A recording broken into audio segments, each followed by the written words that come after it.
গোপালগঞ্জে এনসিপি নেতাদের উপর হামলা হয়েছে এবং সেখানে আপনি অনেক বিষয় শেয়ার করেছেন সোশ্যাল মিডিয়ায়, এটি নিয়েও সমালোচনা হয়েছে। মূলত আমি সেই প্রশ্ন না যেয়ে আপনার কাছে মূল প্রশ্ন যে এনসিপি নেতাদের উপর হামলা যে করলো গোপালগঞ্জের মানুষ এবং বিশেষত আওয়ামী লীগ বা নিষিদ্ধ ঘোষিত ছাত্রলীগ, এই বিষয়টিকে আসলে সার্বিক বিষয় তাদের একটা রাজনৈতিক নেতাদের উপর হামলাটা আপনি কীভাবে দেখেন? দেখেন, রাজনীতিক নেতাদের প্রতি আমার বরাবরই শ্রদ্ধা অনেক বেশি, আমার ধর্মের প্রতি অনেক শ্রদ্ধা বেশি।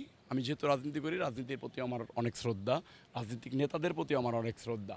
আমি অবশ্যই এটাকে ঘৃণিতভাবে প্রত্যাখ্যান করি যে গোপালগঞ্জে এনসিপি নেতাদের গায়ে হাত তোলা হয়েছে, তাদের সমাবেশ পণ্ড করে দেওয়া হয়েছে, গুলি করা হয়েছে। তবে এনসিপি নেতাদের উচিত ছিল সেনাবাহিনীর পাহারাই হোক আর পুলিশ পাহারাই হোক, ওইখানে অবস্থান করা কিছুটা সময়। রাজপথ ছেড়ে যাওয়া, মাঠ ছেড়ে যাওয়া এটা ঠিক না। 28শে অক্টোবর তো আমাদের উপরে নির্বিচারে হামলা করেছিল পুলিশ বাহিনী, বিজিবি, র্যাব। আমাদের নেতারা তো রাজপথ ছেড়ে যায়নি। আমাদের নেতা তো সর্বশেষ কর্মসূচি ওইখান থেকে মহসিব সাহেব ঘোষণা দিয়ে তারপরে চলে এসেছিলেন। হাবিবুর নবী খান সোহেল ওইখান থেকে ঘোষণা দিয়ে তারপরে এসেছিলেন। এটা তারা দূরদর্শিতার অভাবের পরিচয় দিয়েছে।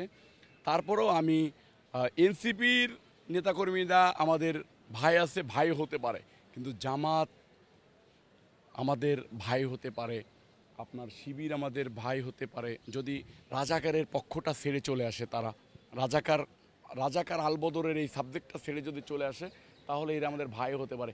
আওয়ামী লীগ আমাদের ভাই হতে পারে না। আওয়ামী লীগকে কখনোই বাংলার মাটিতে আমি সহ আমাদের বিপ্লবী জনতা স্কোপ দেবে না, দেবে না, দেবে না। ইনশাল্লাহ স্বৈরাচারের বিদায় হয়েছে, দিল্লিতে গেছে, দিল্লিতে কবর রচনা হয়েছে, ওই কবর ওইখানেই ফিনিশ হয়ে যাবে।